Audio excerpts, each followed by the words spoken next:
ನಮಸ್ಕಾರ ಸ್ನೇಹಿತರೆ, ಎಲ್ಲರೂ ಹೇಗಿದ್ದೀರಾ? ಎಲ್ಲರೂ ಚೆನ್ನಾಗಿದ್ದೀರಾ ಅಂತ ಭಾವಿಸ್ತೀನಿ. ನಾನು ಕೂಡ ತುಂಬಾ ಚೆನ್ನಾಗಿದ್ದೀನಿ. ಸ್ನೇಹಿತರೆ, ಯಾವೆಲ್ಲ ತಂದೆ ತಾಯಿಗೆ ಮಕ್ಕಳಂದರೆ ಇಷ್ಟ ಇಲ್ಲ ಹೇಳಿ? ಪ್ರತಿಯೊಬ್ಬ ತಂದೆ ತಾಯಿಯಂದ್ರಿಗೂ ಕೂಡ ತಮ್ಮ ಮಕ್ಕಳು ಅಂತ ಹೇಳಿದರೆ ಬಹಳನೇ ಪ್ರೀತಿ. ಹಾಗೆ ಮಕ್ಕಳಿಗೂ ಕೂಡ ತಂದೆ ತಾಯಿ ಅಂತ ಹೇಳಿದರೆ ತುಂಬಾ ಪ್ರೀತಿ. ಅದರಲ್ಲೂ ತುಂಬ ಸಣ್ಣ ಮಕ್ಕಳಿರುತ್ತವಲ್ಲ, ಅವರಿಗೆ ತಮ್ಮ ತಂದೆ ತಾಯಿ ಅಂತ ಹೇಳಿದ್ರೆ ಬಹಳನೇ ಪ್ರೀತಿ. ಹಾಗೆ ಎಲ್ಲರೂ ಕೂಡ ತಂದೆ ತಾಯಿಯನ್ನು ಪ್ರೀತಿ ಮಾಡಬೇಕು. ಯಾವುದೇ ಕಾರಣಕ್ಕೂ ಕೂಡ ಎಂತಹ ಒಂದು ಸಂದರ್ಭದಲ್ಲೂ ಕೂಡ ತಂದೆ ತಾಯಿಯನ್ನು ಗೌರವಿಸೋದನ್ನು ನಾವು ಕಡಿಮೆ ಮಾಡಿಕೊಳ್ಳೇಬಾರ್ದು. ನೋಡಿ, ತಂದೆ ಮತ್ತು ತಾಯಿ ಇಬ್ಬರೂ ಕೂಡ ಸಮಾನರಾಗಿರ್ತಾರೆ. ತಂದೆ ಹೆಚ್ಚು ತಾಯಿ ಕಡಿಮೆ, ಅಥವಾ ತಾಯಿ ಹೆಚ್ಚು ತಂದೆ ಕಡಿಮೆ ಅಂತಕ್ಕಂಥದ್ದನ್ನ ಮಕ್ಕಳಿಗೆ ಹೇಳ್ಕೊಡ್ಬಾರ್ದು. ತಂದೆ ಮತ್ತು ತಾಯಿ, ಈಗ ತಂದೆ ಯಾವುದೋ ಒಂದು ತಪ್ಪನ್ನು ಮಾಡ್ತಾರೆ, ಅದನ್ನು ಮಕ್ಕಳ ಮುಂದೆ ನಾವು ನಿಮ್ಮ ತಂದೆ ಕೆಟ್ಟವರು ಅಂತ ಯಾವತ್ತೂ ಕೂಡ ದೂಷಣೆ ಮಾಡಬಾರ್ದು ತಂದೆ ಬಗ್ಗೆ. ಅಥವಾ ತಂದೆ ಆದವರು ತಾಯಿ ಬಗ್ಗೆ ನಿನ್ನ ತಾಯಿ ಕೆಟ್ಟವರು ಅಂತ ಹೇಳಿ ಯಾವತ್ತೂ ಕೂಡ ದೂಷಣೆಯನ್ನು ಮಾಡಬಾರ್ದು. ಸೊ ಅದು ಮಕ್ಕಳ ಒಂದು ಭವಿಷ್ಯದ ಮೇಲೆ ಈ ಥರದ ಕೆಲವೊಂದು ಮಾತುಗಳು ಪರಿಣಾಮ ಬೀರುತ್ತೆ. ಬನ್ನಿ ಸ್ನೇಹಿತರೆ, ಈಗ ಮೊದಲನೇದಾಗಿ ತಾಯಿ ಬಗ್ಗೆ ತಿಳ್ಕೊಳ್ಳೋಣ. ತಾಯಿ ಮಕ್ಕಳನ್ನ ಹೇಗೆಲ್ಲ ಪ್ರೀತಿ ಮಾಡ್ತಾಳೆ ಅಂತ ಹೇಳಿದ್ರೆ, ತಾಯಿ ಈಗ ಒಂದು ಸಣ್ಣ ಮಗು ಬೇಡ ಅಂದ್ಕೊಳ್ಳಿ. ಈಗ ನಾವು ಒಂದು ಹೊರಗಡೆ ಓಡಾಡೋ ಅಂಥವ್ರು, ನಾವೀಗ ಯಾವುದೋ ಒಂದು ಕೆಲಸದ ಮೇಲೆ ಹೊರಗಡೆ ಹೋಗ್ತಿರ್ತೀವಿ, ಅಥವಾ ನಾವು ಕೆಲಸಕ್ಕೆ ಹೋಗ್ತಾ ಇರ್ತೀವಿ ಅಂತ ತಿಳ್ಕೊಳ್ಳಿ. ಮಗ ಅಥವಾ ಮಗಳು ಯಾರಾದರೂ ಸಹಿತ ತಾಯಿ ಆದವ್ರು ಏನು ಮಾಡ್ತಾರೆ, ನನ್ನ ಮಗಳು ಅಥವಾ ನನ್ನ ಮಗ ಬೇಗ ಇದ್ದು ಕೆಲಸಕ್ಕೆ ಹೋಗ್ತಾರೆ, ಅವರಿಗೆ ಬಟ್ಟೆ ಐರನ್ ಮಾಡಿಕೊಡ್ಬೇಕು, ಅವ್ರಿಗೆ ಇಷ್ಟವಾದಂಥ ಊಟ ಅಥವಾ ತಿಂಡಿಯನ್ನು ಬಾಕ್ಸಿಗೆ ರೆಡಿ ಮಾಡಬೇಕು, ಅವರಿಗೆ ಸ್ನಾನಕ್ಕೆ ನೀರು ಕೊಡಬೇಕು, ಹೀಗೆಲ್ಲ ಯೋಚನೆ ಮಾಡ್ತಾರೆ. ಇವೆಲ್ಲ ಕಾರಣಗಳಿಂದ ತಾಯಿ ಆದವಳು ತುಂಬ ಹೊತ್ತು ನಿದ್ದೆ ಮಾಡೋದೇ ಇಲ್ಲ. ಯಾಕಂದರೆ ನಾನು ಅಕಸ್ಮಾತ್ ಮಲಗಿಬಿಟ್ರೆ ಎಲ್ಲಿ ಬೇಗ ಹೇಳೋಕ್ಕಾಗಲ್ವೋ, ನನ್ನ ಮಕ್ಕಳಿಗೆ ಎಲ್ಲಿ ಲೇಟ್ ಆಗಿಬಿಡುತ್ತೋ, ಅವ್ರು ಹಾಗೆ ಹೋಗ್ತಾರೆ, ಅವ್ರಿಗೆ ಬಟ್ಟೆ ಯಾರು ಐರನ್ ಮಾಡಿಕೊಡ್ತಾರೆ, ನೀರು ಯಾರು ಕೊಡ್ತಾರೆ, ಕಾಫಿ ಯಾರು ಕೊಡ್ತಾರೆ, ತಿಂಡಿ ಯಾರು ಕೊಡ್ತಾರೆ, ಬಾಕ್ಸಿಗೆ ಯಾರು ರೆಡಿ ಮಾಡಿಕೊಡ್ತಾರೆ ಅಂತ ಹೇಳಿ ಎಷ್ಟೋ ತಾಯಂದರು ತಮ್ಮ ಮಕ್ಕಳು ಹೊರಗಡೆ ಹೋಗೋ ತನಕನೂ ಕೂಡ ಅವರ ಬಗ್ಗೆನೇ ಯೋಚನೆ ಮಾಡ್ತಿರ್ತಾರೆ. ಹಾಗಂತ ಹೊರಗಡೆ ಹೋದ ತಕ್ಷಣ ಅವರ ಒಂದು ಭಾವನೆ ಬೇರೆ ಕಡೆ ಬದಲಾಗೋದಿಲ್ಲ. ನನ್ನ ಮಗ ಹೋದ್ನಾ ಆಫೀಸ್ಗೆ ಇಲ್ವಾ ಅಂತ ಹೇಳಿ ಅವ್ರು ಬರೋ ತನಕನೂ ಕೂಡ ಅವ್ರ ಬಗ್ಗೆನೇ ಯೋಚನೆ ಮಾಡ್ತಾ ಇರ್ತಾಳೆ ತಾಯಿ ಆದವಳು. ಎಷ್ಟು ಒಂದು ಪವಿತ್ರಳು ಅಂತ ಹೇಳಿದ್ರೆ, ಅದ್ರ ಬಗ್ಗೆ ನಾವು ಎಷ್ಟೇ ಒಂದು ಮಾತುಗಳನ್ನ ಆಡಿದ್ರೂ ಕೂಡ, ಎಷ್ಟೇ ಒಂದು ಎಕ್ಸ್ಪ್ಲನೇಷನ್ನ ಕೊಟ್ಟರೂ ಕೂಡ ತಾಯಿ ಬಗ್ಗೆ ಯಾವ ಒಂದು ಕತೆ ಕಾದಂಬರಿ ಅಥವಾ ನಮ್ಮ ಯಾವ ಒಂದು ಇತಿಹಾಸದಲ್ಲೂ ಕೂಡ ತಾಯಿ ಬಗ್ಗೆ ಹುಡ್ಕೋಕ್ಕೆ ಸಾಧ್ಯ ಆಗದಲ್ಲಿರುವಂಥ ಪದ ಇಲ್ಲಿವರೆಗೂ ಸಹ ಸಿಕ್ಕಿಲ್ಲ. ತಾಯಿ ಅಂತ ಹೇಳಿದರೆ ಅಷ್ಟು ಪವಿತ್ರವಾದವಳು. ತಾಯಿ ವಾತ್ಸಲ್ಯ ತುಂಬಿರುವಂತಹ ಒಂದು ದೊಡ್ಡ ಮಡಕೆ ಅವಳು. ವಾತ್ಸಲ್ಯ ತುಂಬಿರುವಂಥ ಮಡಿಕೆ, ಅದನ್ನು ಹೇಗೆ ನೋಡ್ಕೋಬೇಕು, ಹೇಗೆ ಕಾಪಾಡ್ಕೋಬೇಕು ಅನ್ನೋದು ನಮ್ಮಗಳಿಗೆ ಬಿಟ್ಟಿರತಕ್ಕಂಥದ್ದು. ಈಗ ಕೆಲಸಕ್ಕೆ ಹೋಗ್ತಾ ಇರ್ತೀವಿ, ಇಷ್ಟೆಲ್ಲ ಮಾಡ್ತಾಳೆ ತಾಯಿ. ಅಕಸ್ಮಾತು ತನ್ನ ನಿದ್ದೆ ಎಲ್ಲವನ್ನೂ ತ್ಯಜಿಸ್ತಾಳೆ. ತನ್ನ ಮಕ್ಕಳಿಗೋಸ್ಕರ ತನ್ನ ನಿದ್ದೆ, ತನ್ನ ಕೆಲಸಗಳು, ತನ್ನ ಆರೋಗ್ಯ, ತನ್ನ ಒಂದು ಪ್ರೀತಿ ಎಲ್ಲವನ್ನೂ ತ್ಯಜಿಸಿ ಮಾಡ್ತಾ ಇರ್ತಾಳೆ. ಅಕಸ್ಮಾತ್ ಇವಾಗ ನೀವು ಕೆಲಸಕ್ಕೆ ಹೋಗ್ತಾ ಇರ್ತೀರಾ ಅಂದ್ಕೊಳ್ಳಿ, ಅವಳು ಏನೋ ಎದ್ದು ಪಾಪ ಏನೋ ಮಾಡ್ತಾಳೆ, ಅವಳಿಗೆ ಆಗುತ್ತೋ ಇಲ್ವೋ ಗೊತ್ತಿಲ್ಲ, ಬಟ್ ಅವಳ ಒಂದು ಇಂಟೆನ್ಷನ್ ಏನು, ನನ್ನ ಮಕ್ಕಳಿಗೆ ಹೊಟ್ಟೆ ತುಂಬಬೇಕು, ನನ್ನ ಮಕ್ಕಳಿಗೆ ಏನೋ ತೊಂದರೆ ಆಗಬಾರ್ದು ಅನ್ನೋದು ಅವಳ ಇಂಟೆನ್ಷನ್. ಅಕಸ್ಮಾತ್ ಅವಳು ಇವಾಗ ನೀವು ಹೊರಗಡೆ ಹೋಗುವಂಥ ಟೈಮಲ್ಲಿ, ಆಫೀಸ್ ಹೋಗುವಂಥ ಟೈಮಲ್ಲಿ ಅವಳು ಬರ್ತಾಳೆ, ಕಾಫಿನೋ ತಿಂಡಿನೋ ಏನೋ ಕೊಡ್ತಾಳೆ, ಅಥವಾ ಒಂದು ಗ್ಲಾಸ್ ನೀರು ಏನನ್ನೋ ಕೊಡ್ತಾಳೆ ಅಂತ ಅಂದ್ಕೊಳ್ಳಿ. ಅಕಸ್ಮಾತ್ ಏನಾದ್ರೂ ಸಹಿತ ಅದು ಬಟ್ಟೆ ಮೇಲೆ ಬಿದ್ದರೂ, ಅಥವಾ ನಿಮಗೆ ಕೊಡೋದೇ ಇನ್ ಕೇಸ್ ಲೇಟ್ ಆದರೂ, ದಯವಿಟ್ಟು ಹೇಳ್ತೀನಿ ಸ್ನೇಹಿತರೆ, ಅವಳ ಮೇಲೆ ನೀವು ಯಾವುದೇ ಒಂದು ಕಾರಣಕ್ಕೂ ಸಹ ಅವಳ ಹತ್ರ ಜಗಳ ಮಾಡಬೇಡಿ. ನೀನು ಈ ಥರ ಮಾಡಿಬಿಟ್ಟಿಯಲ್ಲ ಅಂತ ಹೇಳಿ ಕೋಪ ಮಾಡ್ಕೋಬೇಡಿ, ಓಕೆನಾ? ಯಾಕಂದರೆ ನಿಮ್ಮ ಆ ಒಂದು ಏಳಿಗೆಗೆ ಕಾರಣ ಆಗಿರ್ತಕ್ಕಂಥವಳು ತಾಯಿ. ನಿಮ್ಮ ಈ ಒಂದು ಮಟ್ಟಕ್ಕೆ ನೀವು ಬಂದಿದ್ದೀರಾ ಅಂತ ಹೇಳಿದ್ರೆ ಅದಕ್ಕೆ ಕಾರಣ ತಾಯಿ. ಅವಳ ಮೇಲೆ ಕೋಪ ಮಾಡ್ಕೊಂಡು ಖಂಡಿತ ಹೊರಗಡೆ ಹೋಗಬೇಡಿ. ಯಾಕಂತ ಹೇಳಿದರೆ ಅವಳು ಅಷ್ಟೆಲ್ಲ ಮಾಡಿದ್ದಕ್ಕೆ ಯಾವುದೇ ರೀತಿ ಬೆಲೆ ಸಿಗೋದಿಲ್ಲ. ಎರಡನೇದಾಗಿ ಮತ್ತೆ ಅವಳು ನೊಂದ್ಕೋತಾಳೆ. ಯಾಕೆ ಕಾರಣ ಇದೆ ಸ್ನೇಹಿತರೆ. ಯಾಕೆ ಅಂತ ಹೇಳಿದರೆ, ನನ್ನ ಮಕ್ಕಳು ನೊಂದ್ಕೊಂಡು ಹೋದರು, ನನ್ನಿಂದ ನೊಂದ್ಕೊಂಡು ಹೋದರು ಅಂತ ಹೇಳಿ ಅವಳು ನೋವು ಪಡ್ತಾಳೆ. ಮತ್ತು ನೀವು ಬರೋ ತನಕನೂ ಸಹ ಅವಳು ಏನನ್ನೂ ಸಹ ತಿಂದಿರೋದಿಲ್ಲ. ಯಾಕಂತ ಹೇಳಿದ್ರೆ ಮಕ್ಕಳು ಅಂದರೆ ತಾಯಿಗೆ ಅಷ್ಟು ಪ್ರೀತಿ. ತನ್ನ ಕರುಳ ಬೆಳ್ಳಿಯನ್ನು ಕತ್ತರಿಸಿ ಒಂದು ಮಗುಗೆ ಜನ್ಮ ನೀಡಿರ್ತಾಳೆ. ಅದು ಬೆಲೆ ಕಟ್ಟಕ್ಕೆ ಯಾರಿಂದನೂ ಸಹ ಸಾಧ್ಯ ಆಗೋದಿಲ್ಲ. ಈಗ ನಾನು ಕೂಡ ಒಬ್ಬ ತಾಯಿಯಾಗಿ ಯೋಚಿಸಿ ನೋಡಿದಾಗ ಹೌದು, ಇದೆಲ್ಲವೂ ಕೂಡ ಕಠೋರವಾದಂತಹ ಸತ್ಯಗಳು. ನೋಡಿ, ನೀವಿವಾಗ ದುಬಾರಿ ಶರ್ಟು ಅಥವಾ ದುಬಾರಿ ಬಟ್ಟೆ ಮೇಲೆ ನೀನು ಹೀಗೆ ಚೆಲ್ಬಿಟ್ಟಿಯಲ್ಲ, ಮಾಡಿಬಿಟ್ಟಿಯಲ್ಲ ಅಂತ ಅಂದ್ಬಿಟ್ಟು ನೀವು ಕೋಪ ಮಾಡ್ಕೊಂಡು ಹೋಗ್ಬಿಡ್ತೀರಾ ಅಂದ್ಕೊಳ್ಳಿ. ಆ ದುಬಾರಿ ಬಟ್ಟೆನ ತಗೊಳ್ಳೋ ಹಾಗೆ ಮಾಡಿದ್ಯಾರು? ಅದನ್ನು ಸಹ ನಾವು ಯೋಚನೆ ಮಾಡಬೇಕು.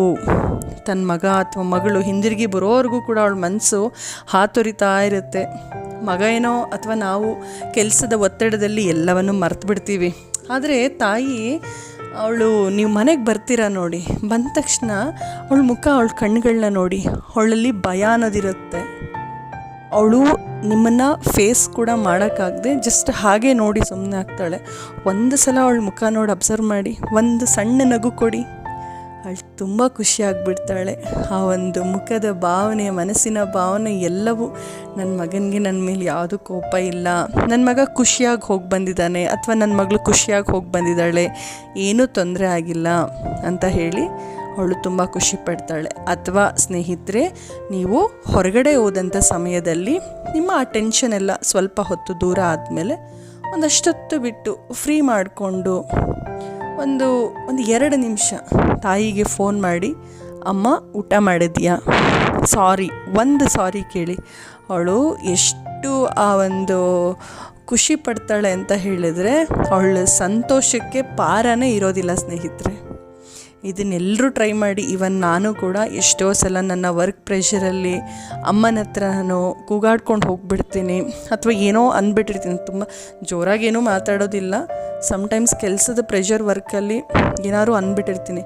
ಬಟ್ ನಾನು ಆಫೀಸಿಗೆ ಹೋದ್ಮೇಲೆ ಅನಿಸುತ್ತೆ ನನಗೆ, ನನ್ನ ಮೊಮ್ಮನಿಗೆ ಈ ಥರ ಮಾತಾಡ್ಬಿಟ್ನಲ್ಲ, ಅವಳು ಎಷ್ಟು ನೋವು ತಿಂತಿದ್ದಾಳೋ ಗೊತ್ತಿಲ್ಲ ಅಂತ ಹೇಳಿ ಏನಿಲ್ಲ, ಜಸ್ಟ್ ಒಂದು ಫೋನ್ ಮಾಡಿ, ಅಮ್ಮ ಊಟ ಮಾಡಿದ್ಯಾ, ಇಷ್ಟೇ ನಾನು ಕೇಳೋದು. ಅವಳು ಮಾತಿನ ವರ್ಚಸ್ಸಲ್ಲಿ ಗೊತ್ತಾಗ್ಬಿಡುತ್ತೆ ಊಟ ಮಾಡಿದಾಳ ಅಮ್ಮ ಇಲ್ವಾ ಅಂತ ಹೇಳಿಬಿಟ್ಟು. ಸೊ ಆವಾಗ ಫಸ್ಟ್ ಹೋಗಿ ಊಟ ಮಾಡಿ, ಆವಾಗಲೂ ಕೂಡ ನಾವು ಬೈತೀವಿ ಅಮ್ಮನ, ಹೋಗಿ ಫಸ್ಟ್ ಹೋಗಿ ಊಟ ಮಾಡು ನೀನು ಅಂತ ಹೇಳಿ ಬೈತೀವಿ. ಅದು ಅತಿಯಾದಂಥ ಒಂದು ಪ್ರೀತಿ. ಯಾಕಂದರೆ ನಾವು ತಾಯಿಗೆ ಪ್ರೀತಿ ಕೊಡೋದಕ್ಕಿಂತ ತಾಯಿ ನಮಗೆ ಹೆಚ್ಚಿನದಾದಂಥ ಒಂದು ಪ್ರೀತಿನ ಕೊಟ್ಟು ಬೆಳೆಸಿರ್ತಾಳೆ. ತನ್ನ ಎದೆಗೆ ಚಳಿ ಅಂತ ಅಂದಾಗ ಈಗ ಅವತ್ತು ನಮ್ಮ ಮಕ್ಕಳಿನ ಚಳಿಯಿಂದಾಗ ಕಂಬಳಿ ಹೊಚ್ಚಿಸಿ ಮಲಗಿಸ್ತೀವಿ. ಆದರೆ ಅವತ್ತಿನ ಇದಕ್ಕೆ ಅವ್ರ ಸಿಚುಯೇಷನ್ ಹೇಗಿತ್ತು, ತನ್ನ ಮಕ್ಕಳನ್ನ ತನ್ನ ಎದೆಗೆ ಔಚ್ಕೊಂಡು ಕಾಪಾಡಿರ್ತಾಳೆ ತಾಯಿಯಾದವಳು. ಇವತ್ತು ನಾವು ಏನೆಲ್ಲ ಒಂದು ಸಂಪಾದನೆ ಮಾಡಿದ್ದೀವಿ ಎಲ್ಲದಕ್ಕೂ ಕಾರಣ ತಂದೆ ತಾಯಿಗಳು ಸ್ನೇಹಿತರೆ. ಅದರಲ್ಲೂ ತಾಯಿಯ ಪಾತ್ರ ಅಂತೂ ಬಹಳನೇ ಮುಖ್ಯ ಆಗಿರುತ್ತೆ ಸ್ನೇಹಿತರೆ. ಕೋಪದಲ್ಲಿ ನೀವು ಏನೇ ಮಾತಾಡಿ ಏನೇ ಅನ್ನಿ, ಆದರೆ ಒಂದು ಕ್ಷಣ ಅವಳ ಜೊತೆ ಆ ಕೋಪ ಬಿಟ್ಟು ಒಂದಷ್ಟೊತ್ತು ಬಿಟ್ಟು ಅವಳ ಜೊತೆಯಲ್ಲಿ 2 ಮಾತಾಡಿ ಸಾಕು. 2 ಮಾತಾಡಿ ಅವಳನ್ನು ಸಮಾಧಾನ ಪಡಿಸಿ ಸಾಕು.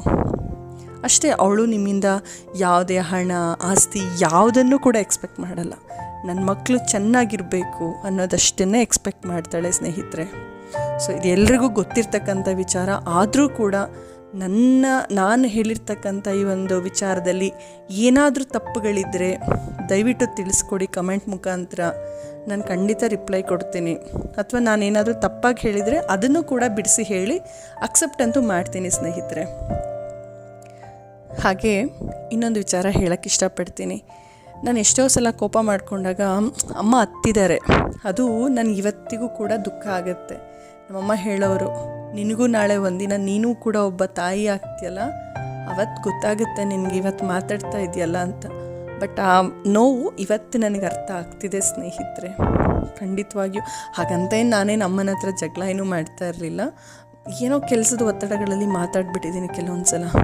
ನಾನು ಯಾವಾಗಲೂ ಕೂಡ ಪ್ರತಿ ಸಲ ಕೂಡ ನಾನು ನಮ್ಮಮ್ಮಂಗೆ ಸಾರಿ ಕೇಳ್ತಾನೆ ಇರ್ತೀನಿ. ಯಾಕಂದರೆ ನಮ್ಮಮ್ಮ ನನ್ನನ್ನು ತುಂಬಾ ಕಷ್ಟಪಟ್ಟು ಸಾಕಿದ್ದಾಳೆ ಸ್ನೇಹಿತರೆ, ತುಂಬಾ ಕಷ್ಟಪಟ್ಟು ಸಾಕಿದ್ದಾಳೆ ನಮ್ಮಮ್ಮ ನನ್ನನ್ನು. ಸೊ ಅವಳ ಒಂದು ತ್ಯಾಗಕ್ಕೆ ತಾಯಿ ಮುಂದೆ, ನಮ್ಮಮ್ಮ ಅಂತಲೇ ಅಲ್ಲ, ಎಲ್ಲ ತಾಯಂದರು ಅಷ್ಟೇನೆ, ಅವರ ತ್ಯಾಗದ ಮುಂದೆ ನಾವು ಏನೂ ಅಲ್ಲ ಸ್ನೇಹಿತರೆ. ಸೊ ನಮಗೆ ಅವಳು ಹೇಗೆ ಅಂದರೆ ನಮ್ಮ ಜೀವನಕ್ಕೆ ಸಾಕು ಅನ್ನೋ ಅಷ್ಟು ಪ್ರೀತಿನ ಕೊಡೋದು ತಾಯಿ ಮಾತ್ರನೇ. ಅವಳ ಪ್ರೀತಿ ಮುಂದೆ ಎಲ್ಲವೂ ಸಹ ಶೂನ್ಯ. ನಿಮ್ಮ ಮುಂದೆ ಸಾಕಷ್ಟು ನೀವು ಬೇಕು ಅನ್ನೋಷ್ಟು ನಿಮ್ಮ ಮುಂದೆ ಆಸ್ತಿ ಸಂಪಾದನೆ ಎಲ್ಲವನ್ನೂ ಮಾಡಿಟ್ಬಿಡಿ, ನಿಮ್ಮ ಮುಂದೆ ತೊಗೊಂಬಂದಿಟ್ಬಿಡ್ಲಿ. ಅದೇ ನಿಮ್ಮ ತಾಯಿನೇ ನಿಮ್ಮ ಮುಂದೆ ಇಲ್ಲ ಅಂದಾಗ ಆ ನೋವು ಬಹಳನೇ ದುಃಖ ಕೊಡುತ್ತೆ ಸ್ನೇಹಿತರೆ. ಸೊ ಆದ್ದರಿಂದ ತಾಯಿಯನ್ನು ಮತ್ತು ತಂದೆಯನ್ನು ಆದಷ್ಟು ಸಾಕಷ್ಟು ಪ್ರೀತಿ ಮಾಡಿ, ಅವ್ರನ್ನ ಕೇರ್ ಮಾಡಿ, ಅವರ ಮಾತುಗಳನ್ನು ಆಲಿಸಿ. ನೀವು ಅವ್ರು ಹೇಳಿದ್ದನ್ನು ಆದಷ್ಟು ಪಾಸಿಟಿವ್ ಆಗಿ ತಗೊಳ್ಳೋದಕ್ಕೆ ಯೋಚನೆ ಮಾಡಿ. ಅವ್ರು ಯಾವತ್ತೂ ಕೂಡ, ಯಾವುದೇ ತಂದೆ ತಾಯಿ ಆದರೂ ಕೂಡ ನಮ್ಮ ಮಕ್ಕಳು ಕೆಟ್ಟು ಹೋಗಲಿ ಅಂತ ಹೇಳ್ಬಿಟ್ಟು ಹೇಳೋದಿಲ್ಲ. ನಮ್ಮ ಮಕ್ಕಳು ಚೆನ್ನಾಗಿರಲಿ ಅಂತಲೇ ಎಲ್ಲರೂ ಕೂಡ ಬಯಸ್ತಾರೆ ಸ್ನೇಹಿತರೆ. ಸೊ ಆದ್ದರಿಂದ ಎಲ್ಲರೂ ಕೂಡ ತಾಯಿಯನ್ನು ತಂದೆಯನ್ನು ಗೌರವಿಸಿ, ಅವರ ಒಂದು ಆಸೆಗಳು ಏನಿದೆ ಅದನ್ನು ಈಡೇರಿಸೋಕ್ಕೆ ಸಾಧ್ಯವಾದಷ್ಟು ಪ್ರಯತ್ನ ಪಡಿ ನೀವುಗಳು ಕೂಡ. ಹಾಗೆ ಅವರಿಗೆ ಅವರ ಒಂದು ಜೀವನದ ಅತ್ಯಮೂಲ್ಯವಾದಂಥ ವಸ್ತುಗಳು ನೀವಾಗಿರ್ತೀರ. ಸೊ ಅದೇ ರೀತಿ ನಿಮ್ಮ ಜೀವನದಲ್ಲಿ ಅವರೂ ಕೂಡ ಅತ್ಯಮೂಲ್ಯವಾದಂಥ ವಸ್ತುಗಳಾಗಿರಲಿ. ಹಾಗೆ ದಯವಿಟ್ಟು ಸ್ನೇಹಿತರೆ, ನಾನು ಪ್ರತಿಯೊಬ್ಬರಲ್ಲೂ ರಿಕ್ವೆಸ್ಟ್ ಮಾಡೋದು ಇಷ್ಟ ನನ್ನನ್ನೇ, ಆದರೆ ಎಲ್ರಿಗೂ ಹೇಳೋ ಅಷ್ಟು ದೊಡ್ಡವಳು ನಾನಲ್ಲ. ಆದರೂ ಕೂಡ ನಾನು ಹೇಳ್ತೀನಿ, ದಯವಿಟ್ಟು ಯಾವುದೇ ಒಂದು ತಂದೆ ತಾಯಿಯನ್ನು ಅನಾಥಾಶ್ರಮಕ್ಕೆ ಅಂತ ಮಾತ್ರ ಸೇರಿಸ್ಬೇಡಿ ಸ್ನೇಹಿತರೆ. ಅವರು ನೀವು ಹುಟ್ಟಿದಾಗ ಏನಾದರೂ ಅನಾಥಾಶ್ರಮಕ್ಕೆ ಬೇಡ ನಮಗೆ ಮಕ್ಕಳು ಅಂತ ಸೇರಿಸಿದ್ದಿದ್ರೆ ಇವತ್ತು ನೀವು ಈ ಒಂದು ಮಟ್ಟಕ್ಕೆ ಬಂದು ನಿಂತ್ಕೊಳ್ತಾ ಇರಲಿಲ್ಲ. ಅದನ್ನು ನೀವೆಲ್ಲರೂ ಕೂಡ ಅರ್ಥ ಮಾಡ್ಕೋಬೇಕು. ಅರ್ಥ ಮಾಡಿಕೊಂಡು ಎಲ್ಲರೂ ಕೂಡ ಚೆನ್ನಾಗಿರಿ. ದೇವರೆಲ್ಲರಿಗೂ ಒಳ್ಳೇದು ಮಾಡಲಿ. ಶ್ರೀ ರಾಘವೇಂದ್ರ ಸ್ವಾಮಿಗಳು ಎಲ್ರಿಗೂ ಕೂಡ ಆಶೀರ್ವಾದ ಮಾಡಿ, ಎಲ್ಲರೂ ಕೂಡ ಎಲ್ಲ ಮಕ್ಕಳು ಕೂಡ ಅವರವರ ತಂದೆ ತಾಯಿಯ ಜೊತೆಯಲ್ಲಿ ಚೆನ್ನಾಗಿ ಬದುಕೋ ಹಾಗೆ ಮಾಡಲಿ ಅಂತ ಹೇಳ್ಕೊಳ್ತಾ ನಾನು ಧನ್ಯವಾದಗಳನ್ನ ಅರ್ಪಿಸ್ತಾ ಇದ್ದೀನಿ ಸ್ನೇಹಿತರೆ. ಹಾಗೆ ನನ್ನ ಒಂದು ರಿಕ್ವೆಸ್ಟ್, ಯಾರೆಲ್ಲ ನನ್ನ ಒಂದು ಚಾನೆಲ್ನ ಸಬ್ಸ್ಕ್ರೈಬ್ ಮಾಡಿಲ್ಲ, ಈ ಕೂಡಲೇ ಸಬ್ಸ್ಕ್ರೈಬ್ ಮಾಡಿಕೊಳ್ಳಿ. ಹಾಗೆ ಪಕ್ಕದಲ್ಲೇ ಇರ್ತಕ್ಕಂಥ ಒಂದು ಬೆಲ್ ಐಕಾನ್ನ ಪ್ರೆಸ್ ಮಾಡಿ. ಬಿಕಾಸ್ ಅದರಿಂದ ನಾನು ಮಾಡ್ತಕ್ಕಂಥ ಆಡಿಯೋಗಳು ಮತ್ತು ವಿಡಿಯೋಗಳು ನಿಮಗೆ ನೋಟಿಫಿಕೇಷನ್ ಮುಖಾಂತರ ಬರುತ್ತೆ ಸ್ನೇಹಿತರೆ. ಧನ್ಯವಾದಗಳು. ಶುಭ ರಾತ್ರಿ ಸ್ನೇಹಿತರೆ.